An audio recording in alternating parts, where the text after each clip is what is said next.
Hello and welcome to Maverrik Live. I am joined by... Kurtis Cheer. Yeah, I went straight into that one. I didn't say hello, it's Wednesday, nothing. It's just bang.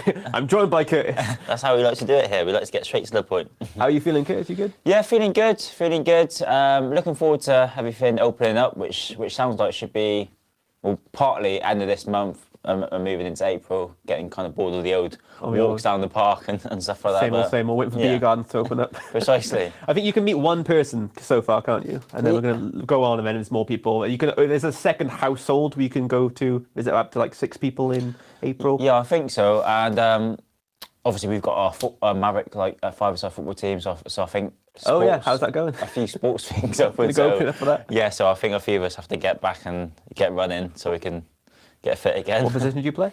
I'm playing in defence at the moment, so. Oh, defender. I thought you'd be more of a midfielder, running back and forth. But farther side, it looks like my talent shine in defence. I think I'll join in. I'm a strong left mid. But anyway, today we're talking about mistakes people make on social media. Obviously, it's quite a broad topic because there's so many things that can go wrong when you're trying to sell, especially selling on social. Obviously, so you do quite a few, but obviously you know about a lot of people doing it because you train people with their sales messages and obviously their sales process. What's the worst one you've seen so far? Well, it's always connect and pitch, it tends to be. So I'll even have a lot of clients where they'll think that they're not connecting and pitching, but they actually are. So a main example will be, there'll be a lot of clients that feel like because they've done the research on that company, so they spent half an hour to an hour researching that company, when it comes to their message, they'll have this template and they think, I'll just change the name of the company, change a bit what they do, and then have that message. But basically that's still connecting and pitching. So essentially, it's almost worse for your company because you're spending half an hour researching everything that they do, and then you're sending this cold message. You're wasting more time that way, aren't you? Yeah, so if they don't like that first message, all that research you've done, you've lost, and then you've almost burnt that they go, oh, it's not a cold pitch because I've learned about the company and I've called you Dave. I haven't called you Mr. Anderson. Therefore it's not a cold pitch, I swear. But it is. And it's like, oh no, it's not a cold pitch because I've left it like a month. But still, you've had no prior interaction with them. You've had no questions. Yeah, so I think people just need to remember that a cold connect and pitch is anything we deem as cold, or if you haven't spoke to that person, or even if what you've done with that person before has been very small. So you have to put the time and effort into building that relationship before you send this message that you researched and you've put together over time. You need to do the likes and the comments. You need to show your face on their profile, so at least they have that familiarity with your profile. Yeah, you can't just say, oh, I've seen you like my post, buy this product. Yeah. It kind of go hand in hand, but not really. And it is very much a cold pitch, which is just something which no one does anymore. I mean, you can say, oh, I cold pitch to hundreds and thousands of people and I've got at least 4 people there. But that's what we call the churn and burn. You've got this giant list and you're just wasting it by cold pitching constantly. Whereas if you warmed up the lead and you tried a little bit harder to get to know them and then get to know you, you won't have a dwindling list at the end of it. Yeah, and it's just about making the conversation, because I think we've had a conversation similar to this in one of our previous lives where because you're almost online or you're behind the screen, people almost forget about normal human interactions. Yeah. So for example, it's easy to be ruder. Yeah. Honestly. Yeah. But like if you had someone in one of your shops, you wouldn't straight away go, buy this TV right now. You would come you'd almost introduce yourself. You ask them what they're doing here, what are they looking for. Can I help you with anything? What's the reason for upgrading your TV? What's the reason for change? Do you mean you wouldn't straight away go, oh, buy this £4,000 TV, Mr. Whatever Mr. Anderson. He's my classic default person here. Mr. Anderson. He wants stuff and he wants it now. But he still won't buy from you if you cold pitch. Precisely. Like you said about those questions, that's another point that's another mistake that happens with social media selling, is people ask a lot of the wrong questions, don't they? Yes, So you can ask questions which have no relevance or questions which kind of are centered poorly. What are the worst questions, do you think, to ask? So a lot of people feel like it's almost like a fake question. I've seen a lot of people do. So you almost get the idea that someone's asking you a fake question because straight away they want to introduce their business or push you down the route. So when it comes to asking questions, it's not about asking what's right and what's wrong. It's about having the effort and also having the mindset of wanting to know about that customer. Yeah. So if you want to ask a question, put some effort into asking something that you want to find out that will eventually lead you. Don't just ask something very general where the other person knows by reading it.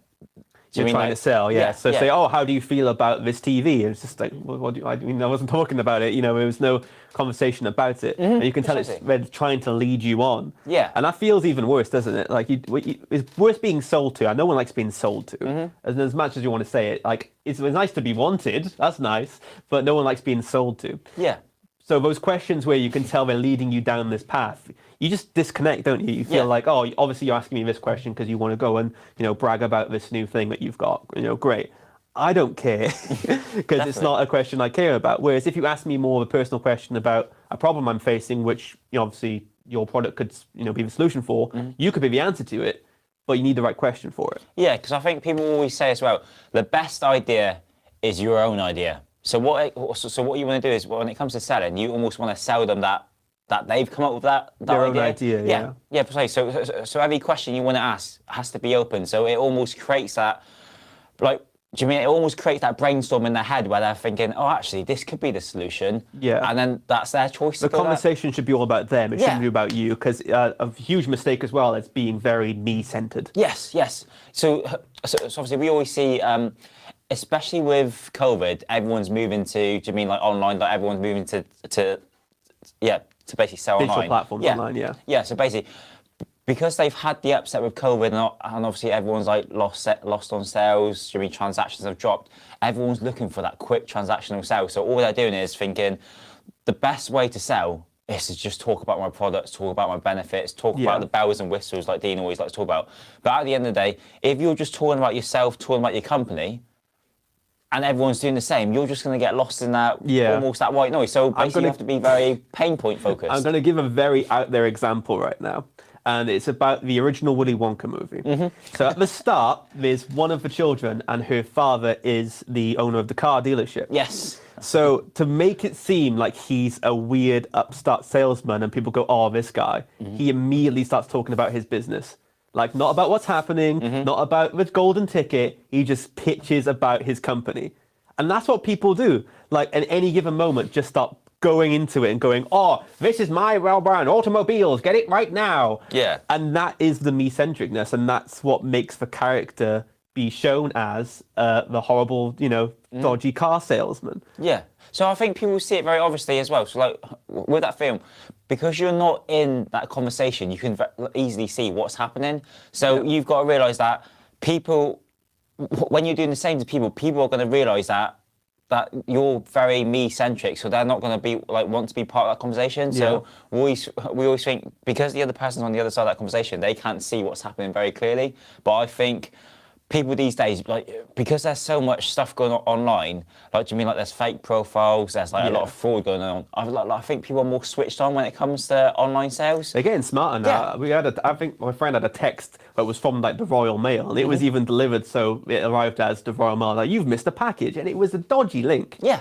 But the fraud's gotten so smart now, and people are obviously getting more aware of it. So people are less likely to immediately just buy something online. Yeah, you need that conversation. Yeah, so people will really want to build that trust, belief, and relationship before they go ahead with whoever's going to be their supplier. So the main mistake is just thinking that they're just going to trust you and obviously go for that. But also that leads on to another point, which we talked about earlier, is having the right foundations. So you can do all this outbound work. So you can be talking to so many people, having these great conversations.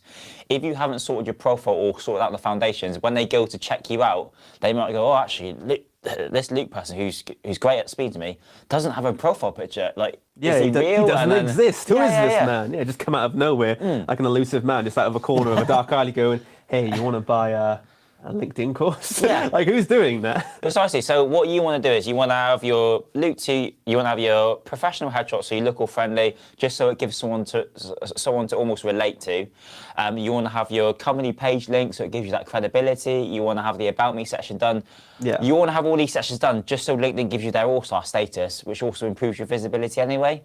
So having the right foundations can also help improve the conversion, because people will check your profile after you've had these conversations just to see if you are the real deal. Exactly, yeah. You can see where people have replicated celebrity accounts, and it's all about them trying to prove who they are. Like if they want to get the blue tick on Twitter, they have to prove that they're who they say they are. Yeah. And it's the same thing with selling on LinkedIn. You need to prove that you are what you say you are, and you need to prove that you are all about that business, and you establish that authenticity with your pages, not just your personal one, but obviously with your company pages too. Also, your landing pages, if you're going to send a link to someone to say, oh, check out this great product we've got in, they're interested, that landing page also needs to convert. You also need to show that this is a real deal, it comes from you, and it isn't just something which is going to steal your data or steal your money. Yeah, definitely, and it's always best to double check. So even double check the grammar, because obviously that reflects on your work. Double check the links, obviously make sure they're not over expired links. If you've got any reviews as well, obviously showcase them just so it all helps. So you always have to do so many things to basically get this going, and it's these main little points that will really help. Exactly. So if you want to avoid these mistakes, make sure you are not cold pitching, make sure you ask the right questions, and please, for the love of God, make your profile worth looking at. Or else all that time's wasted, isn't it, really? Exactly.